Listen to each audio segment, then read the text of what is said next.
On utilise une partie en fait de simulation du modèle qu'on génère pour voir comment ça va avoir comme conséquence sur la santé humaine, sur les systèmes naturels, etc.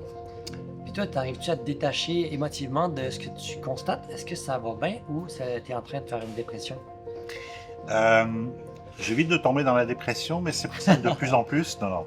Je m'entoure d'ailleurs Genre dépressif? euh, de spécialistes en sciences du comportement, en communication des risques, par exemple. C'est le fun, le travail que je fais. J'apprends énormément avec des collègues parce que je travaille avec des spécialistes en différents domaines qui ne sont pas les miens. Moi, je suis météorologue, climatologue de formation. Donc, je travaille avec des médecins, je travaille avec des épidémiologues, je travaille aussi avec des ingénieurs, des spécialistes, par exemple, sur les feux de forêt en biologie. Donc, le fait de partager aussi comme ça nos connaissances pour non seulement en apprendre plus, mais aussi trouver des solutions vis-à-vis du Ouais. changement climatique et les conséquences, ben, ça ne me rend pas dépressif. Tu connais bien l'impact des feux de forêt, puis de... C'est quoi d'abord, quand il arrive des feux de forêt, mettons, dans un pays donné comme, mettons, l'Amazonie ou ici, l'impact à moyen terme, qu'est-ce que c'est?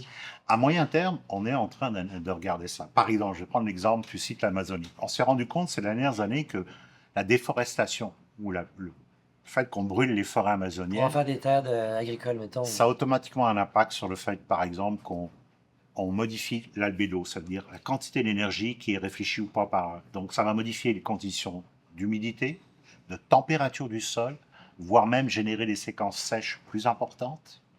Et je termine pour dire pour l'Amazonie, il y a des études d'ailleurs la semaine dernière qui viennent de sortir montrant l'impact véritablement de la modification des conditions de surface, en particulier le fait de brûler des forêts ou d'enlever la forêt, sur des cycles de sécheresse potentiels à l'intérieur de la forêt amazonienne, qui normalement est un poumon, oui, évidemment de biodiversité, mais aussi d'échange, évidemment, beaucoup d'humidité avec l'atmosphère. Fait que dans des régions où on rase des forêts, tout d'un coup, il pleut moins ou il pleut plus du tout. Ouais. Ou quand il y a des feux de forêt qui ravagent les forêts aussi, ça crée des zones où est-ce que il y a moins d'humidité, donc moins de précipitations, puis l'effet s'emballe de ça sèche plus, donc ça pogne plus en feu, donc Par exemple, l'année dernière, on considère qu'il y a à peu près 800 000 hectares de forêts qui ne se régénéreront pas parce qu'elles ont brûlé des forêts trop jeunes.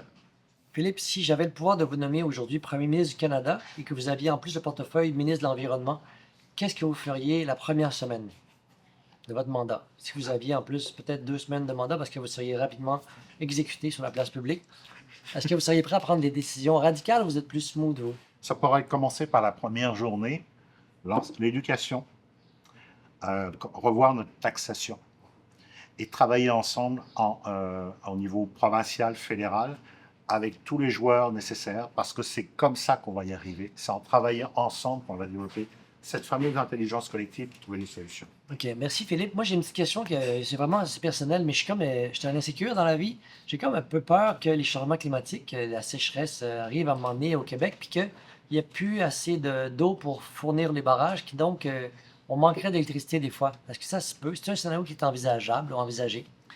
C'est tout à fait possible. On a déjà des difficultés l'année dernière. Il a fait tellement sec dans le nord du Québec qu'Hydro-Québec d'ailleurs nous Le disait niveau des les bassins. barrages, notamment les grands barrages, Baie James, tout ça était particulièrement bas. Heureusement, on n'a pas eu un gros hiver. Fait que la demande d'énergie n'a pas été très élevée cette année. L'eau, contrairement à dans le passé, on n'en a jamais manqué. Mais ça se pourrait qu'on en manque dans certaines phases de l'année ou pour certains types de besoins. Imagine. D'où l'importance d'une meilleure gestion des eaux douces. C'est fondamental, mais encore une fois, ce n'est pas juste un problème provincial. On a tous collectivement un intérêt à mieux gérer notre ressource, à la préserver, à s'assurer qu'elle est de qualité. C'est une ressource dans laquelle on ne devrait pas mettre, euh, on va dire, Lésiné. lésiner, Ouais, mais pas ça ne lésiner. devrait pas être une denrée économique. C'est une denrée de base. C'est comme l'air qu'on respire. Mhm. C'est collectif. On Ça ne n'a devrait pas. pas être privatisé. Juste en terminant, est-ce que vous êtes optimiste pour la suite des choses? Oui, parce que je garde toujours. Moi, je suis optimiste. Je suis pas des fois sur ma rive de déprimé, puis ça dure pas longtemps.